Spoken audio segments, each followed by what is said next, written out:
The second generation of Pokémon is always what I immediately think of whenever I see the game's logos or anything related to the series. This iconic sequel has been my absolute favorite for many years. When I was a kid, everybody had Pokémon on the Game Boy Advance, so I was familiar with Gen 3 and then also Gen 1 because of its remakes. However, I would largely not know anything about Gen 2 until those games got the nod for a remake. Around the hype of the Gen 2 remake, I got this issue of Nintendo Power in the mail. And one of my favorite Let's Play channels at the time, Chugga Conroy, decided to make his next project Pokémon Crystal. This was my first introduction to the Johto games, and I would also say it's when I really started to care about Pokémon, and by that I mean actually paying attention to who's on my team, what moves they have, their stats, all that stuff. Previously I was just some dumb kid who caught and used whatever because it was cool to me. I was 12 years old when Heart Gold and Soul Silver dropped. One of my best childhood memories of all time is taking a family trip to New York City around the time these games came out, and getting my copy of Soul Silver at the Nintendo World. I remember then walking around Central Park afterwards with my family holding onto the game, and I had so much anticipation to get back to the hotel room and play it. From there, I enjoyed the living hell out of Soul Silver, and it's probably my favorite game in the series still. One day I'll hopefully cover those remakes more specifically. However, because of Chugga Conroy, I was still curious about Crystal.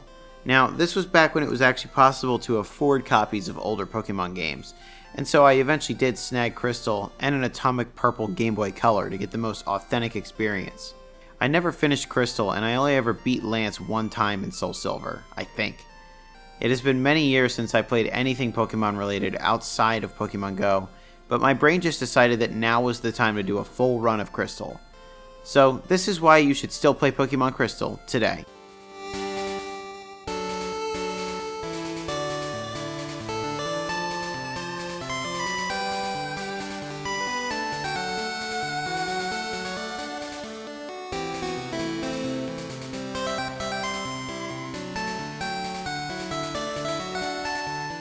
Did you know that my videos are ad-free for their first 24 hours? Be sure to subscribe and hit that notification bell so that you can see my latest uploads before those pesky ads show up. The game starts off lighthearted and we're slowly introduced to the concept of Pokemon. We also get introduced to this game's rival, and we get to pick our starter. Now, I let my girlfriend name all my team and my rival, so of course we picked Mahomes for the rival name, and then my Totodile was named Allie, short for alligator of course. In case you're wondering, I started this file thinking I was going to attempt a Nuzlocke run, but it's been years since I've played. I'd probably lose the run, and honestly, I wanted to use a very specific team. So I gave up on that quickly and decided I was going to use the same team that Chugga Conroy used, but with one difference. Once I gave up on the Nuzlocke, my first mission was to catch the next party member, Phanpy. They're pretty rare in this little area, and they only show up in the morning. And that's pretty much limited me to playing on a weekend day, since most of the time I spend playing the game during the week would be at night. So on Saturday morning I set out to catch a Phanpy and was very excited when I found one. Now, what's the first word you would use to describe a blue elephant? Fluffy, of course, so that's the nickname. Our first major gym battle is going to be in Violet City, but first we need to go catch our third party member. Yeah, not even one badge in and we have half of our team already. Much like Chugga, I struggled quite a bit to catch Growlithe. Them knowing Roar is an absolute pain, and I was trying to catch him in the morning, which actually has a lower encounter rate than in the day. So I had to wait until 10 AM to get him, but eventually I did. Now, I know it's supposed to be a dog, but we still named her after our cat Lainey here, because if she was a Pokemon, she'd probably be a fire type based on her personality. The fact that our first task is to head to Sprout Tower, and Lainey came in clutch by biting all the plants, is also very analogous to her real life behavior. So the name just fits. Our first two badges honestly are just warm-ups. Both Faulkner and Bugsy are incredibly easy to take down. It won't be until our third badge though that we start to encounter pretty much any challenge.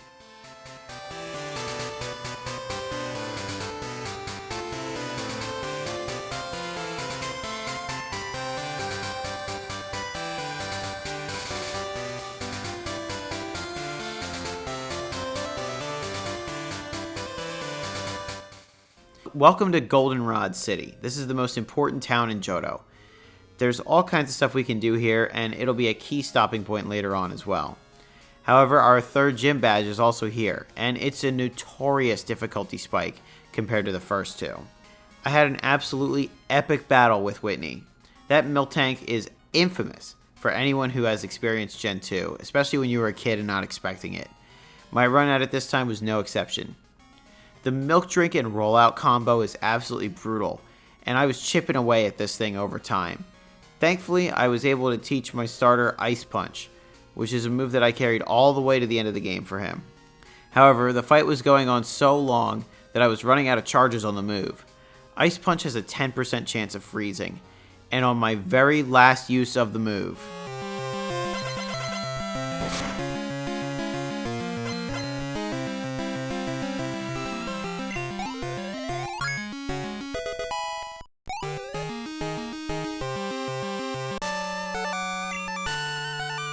with that, I was able to take down Whitney and get over the first big speed bump in the game. So it's time to leave Goldenrod after a quick stop here for now, but not for long. We will be back here plenty of times as there are some key events and just overall important things here for later on. At the Burn Tower, I'm going for my next party member, Coughing. Now, I was sadly not nearly as fortunate as Chugga with catching my Coughing. If you're not sure what I'm talking about, just have a look at this clip. But anyway, there is a Pokemon that I want to get in this area, so let's just look around for a second. Alright, maybe this is it now. Yes, this is it, and oh my god!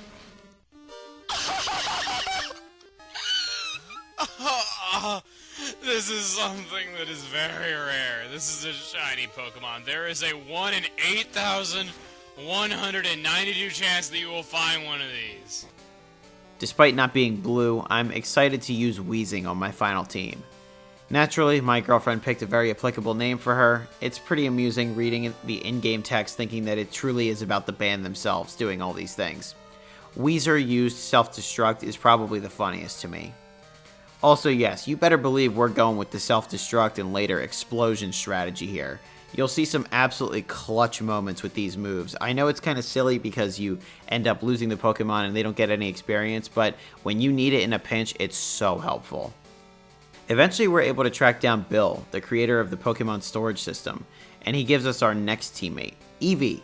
Yeah, so we already have 5, but it's these 5 that we're going to be rolling with for a long time before our last party member comes into play. I'll also mention that I kind of started to mess things up here a little bit. I forgot a lot of the minutia when it comes to these games, and so you're going to definitely see probably some clips. I'll try and do my best with editing to make me not look completely incompetent, but there's definitely going to be some moments in this where you're like, why would he ever make that decision? And one of my worst decisions that I made was that it's not necessarily the best choice to evolve your Pokemon right away with a stone when it requires a stone. So I looked up which trainer that you had to get their phone number to get the Firestone, and the moment that he gave it to me, I evolved Growlithe, which was a total screw up. I looked at what kind of moves that Growlithe learns later on, and essentially I missed an opportunity to snag Flamethrower if I had kept it as Growlithe for basically the entire game, and then evolved it right at the end. So I somehow got stuck with Ember, and I didn't even have Flame Wheel. And so you're going to see later on that definitely comes into play with how I end up getting Growlithe or Arcanine a good fire move for the end of the game.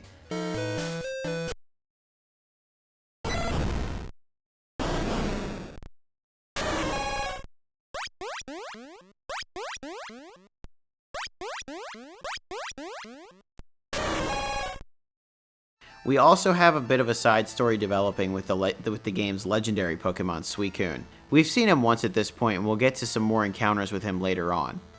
So anyways, our 5th gym badge is going to be against Chuck, and he actually gave me more issues than any other gym leader, I'd say. I don't have a great ability to deal with water types in this team, that's kind of the Achilles heel, and I was a bit underleveled and didn't feel like grinding. So yeah, that Poliwrath did an absolute number on me. Especially because even if I put in my starter, it still knows Dynamic Punch, so it comes out with this really strong fighting move that always causes confusion when it hits.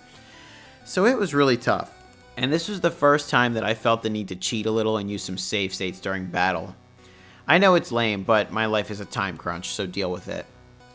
It's at this point that I started to become completely invested in this run, and I knew that I was going to try and take down the Elite Four. One of the most crucial aspects of my journey was to get Eevee a little bit more leveled up and to get Eevee evolved. I'll give you guys some insight into my typical week. I don't have much time at all during the week for playing games. With a full-time job and just the general responsibilities of not living too much like a gremlin, I'm very limited during the week. However, I was determined to friendship evolve my Eevee. So I was doing everything I could to get in a couple minutes a day and get Eevee the haircut, and then I made sure to hear Bueno's password so that I could acquire a vitamin every couple days without paying around $10,000 for them. I had a rough estimate as to when I was going to be able to evolve Eevee, but I knew it was going to require the help of me logging in a few extra friendship points during the week. For now though, I still had some time on this weekend run to obtain my 6th gym badge.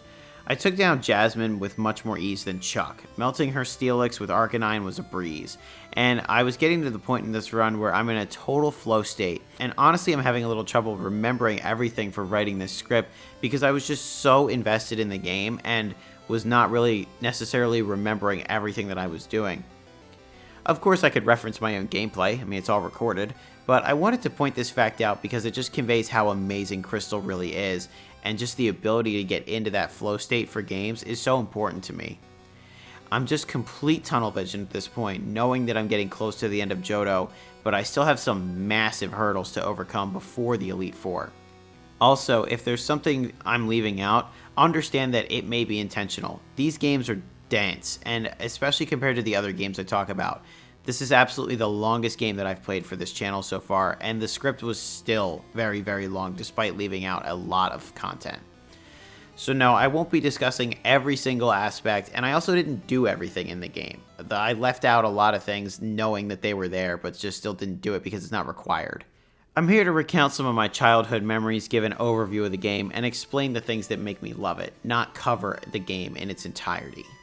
I think something too that I really appreciate about Pokemon Crystal is that the game just kind of throws you right in. Sure, you get a little bit of tutorial in the beginning, but not really all that much. There's not a ton of hand-holding, and it's just kind of, here's Pokemon, here's your starter, here's some Pokeballs, and maybe a potion or two. Go have at it. And then you just get on your adventure. There's not a ton of fluff, especially if you don't do all the extra side questing and everything. If you just kind of do what I did and go through and get all the gym badges, you are focused on doing something that's important literally all the time. Even with the talking and such, it's not that egregious. You guys know I'm not a big cutscene guy. I don't like a ton of talking in my games. For an RPG, Pokemon does not have all that much blabbing, and you're really doing a lot of battling. Honestly, I appreciate it just so much about these older Pokemon games. So with that, it's on to the Lake of Rage and our last 2 badges. I wish I was a little bit better or just more lucky at catching some of the special Pokemon. Sadly, I was unable to snag the red Gyarados at the Lake of Rage, but I'm not totally stressing over it, honestly. I don't have any plans to use it, so it's not the end of the world. I'm not a huge fan of Gyarados because it is water flying, and it has that 4 times weakness to electric. After we beat up an old man, get our 7th gym badge, we have quite the undertaking before heading to our final Johto gym. In case you are wondering why there are random Team Rocket dudes just hanging out in front of the radio tower and around Goldenrod City, well, they were here to take it over the entire time, and now we have to go and stop them. I've read online, but the reliability is maybe a bit shaky, that in Crystal at least, your Pokemon's happiness level goes up even more when they level up where they were obtained. And I believe that counts for Eevee's sake here in Goldenrod. It's nighttime, and after battling all these Team Rocket goons for a bit, it finally happened. Yes, if you're familiar with Chugga's team, you know that he had an Espeon, but I switched it up and went for Umbreon. Why? Well, because I literally have a real-life Umbreon. So that's why her name is Lucy, the same name as my wonderful kitty cat, and now I have both of my cats on my team, despite one of them being a dog. The Rocket takeover of Goldenrod is a bit lengthy, but you get in some much needed experience grinding by fighting a ton of trainers. So we go around the radio tower, head down to the basement, gather all the passwords and key cards and necessary stuff, and then eventually defeat Team Rocket. Now we can focus on our last gym badge against Claire. She can definitely pose a challenge, and Ice Punch is going to be our best friend here. After we take care of business, she also refuses to give up the gym badge. So we go and tattle on her basically, and she gets scolded and has to give it up because we did win fair and square. What's most important here though is that we are acquiring our final party member finally. Remember, we got all 5 of them really fast, but you do get 6. After answering this quiz and getting everything correct, we received Dratini, fully equipped with extreme speed because we answered it correctly, which is a phenomenal move. The problem is that Dratini's definitely going to need some leveling. The EXP share is helpful, but honestly, I don't mind just grinding individually instead of splitting the experience when push comes to shove. Despite the Elite Four being an epic showdown and an instance where the game actually does start to pose some challenge, I'm not crazy about this game's Elite Four.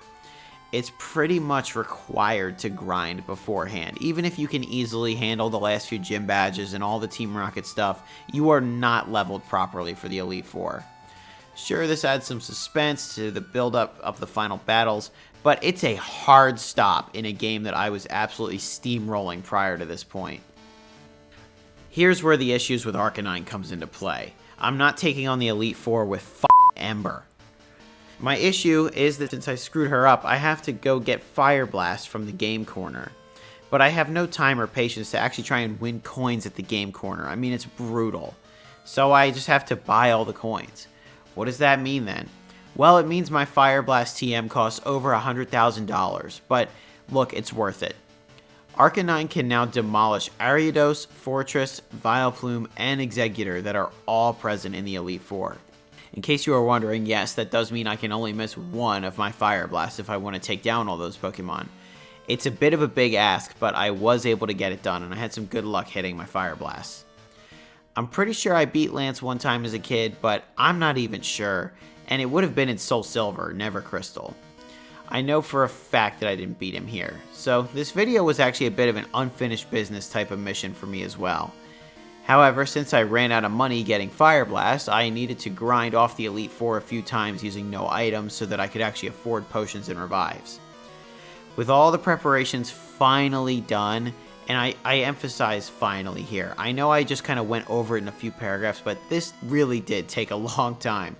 Now that I'm finally done, it's time for a real run at it. Going against the Elite Four, I actually felt a little over-leveled now because I had to grind for money. I had gotten to the point where without any items I could at least make it to Lance. I'd lose horribly, but still, I was making quick work of it all. Lance definitely still posed a challenge. I mean, he's got 3 Dragonites and they all have a wide variety of moves. But I was still able to take care of him and was finally given access to Kanto. We need to head back to the lab, get our SS ticket, and take a ride over there. But alas, here we are.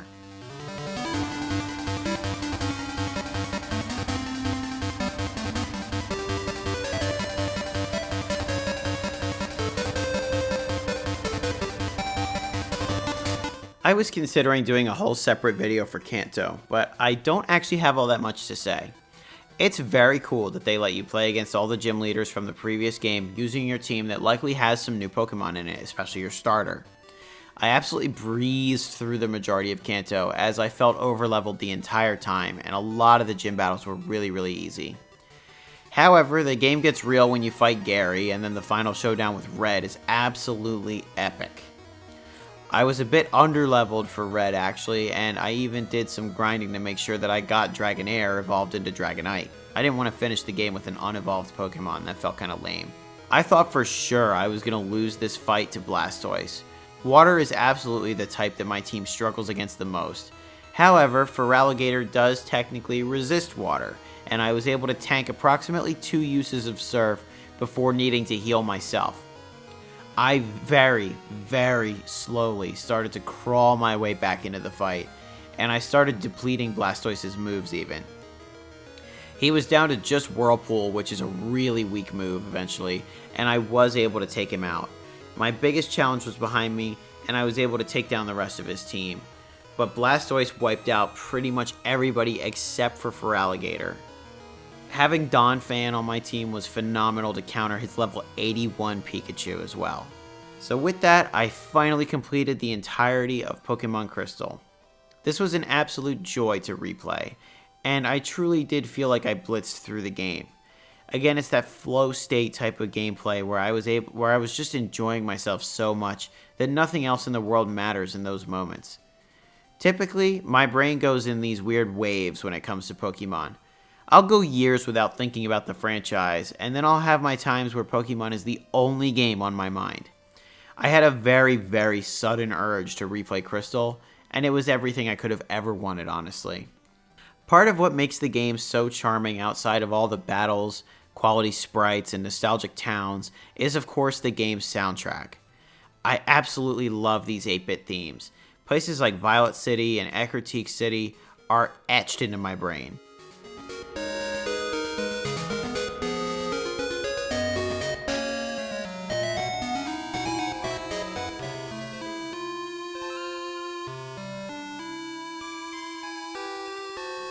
Don't get me wrong, the remade themes in Heart Gold and Soul Silver are spectacular, and those are also etched into my brain.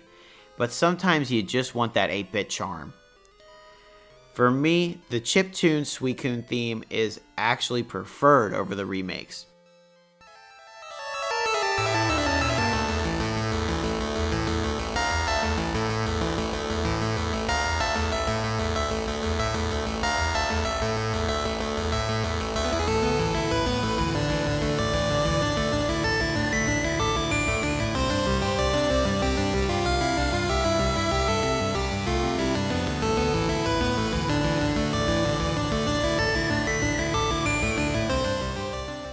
So they took all the themes for the legendary beasts and split them up between the three in the remake.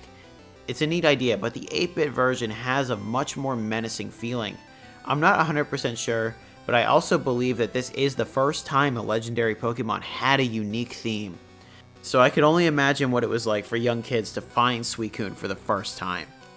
Other themes that I enjoy greatly are the gym leader themes for both regions, and of course Lance's theme. But here's the thing. I could sit here and go over literally every single theme and tell you that I like it. The soundtrack is just incredible, and so many people bond over Pokemon music.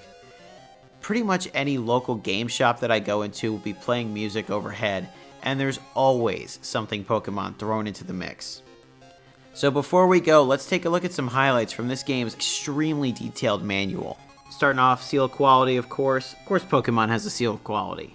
So we have some good artwork here of the two trainers. You can pick a boy or a girl in this game, and you can see what they actually look like outside of their in-game sprites. What I really love about this manual here too is we have these awesome background pages. You can see they change kind of with the different environments in the game. Here we see too our Pokegear. We have some great screenshots as well. You can tell not the highest quality by any means, but what were they able to do back then, you know? Some important characters here, Professor Elm, Professor Oak, and your mom. Great artwork. You can see Tyranitar silhouette in the background there. You gotta love that. That attention to detail is really something. Oh yeah, printing. Yeah, this game does have Game Boy printer support. See, there's so much to this game that like I didn't even talk about because I either can't access it or it's just I just didn't feel like doing it. There's so much to Crystal. And that's that. This is a beefy manual. It's over 50 pages for a Game Boy game. But that's an RPG for you. So with that, let's get on to our conclusion of the video. Hopefully you were able to bond over my reignited love for Pokemon. This was by far the longest game I've covered on this channel, but it was completely worth the replay, and I was able to finally take care of some of that unfinished business. So with that, thanks for watching.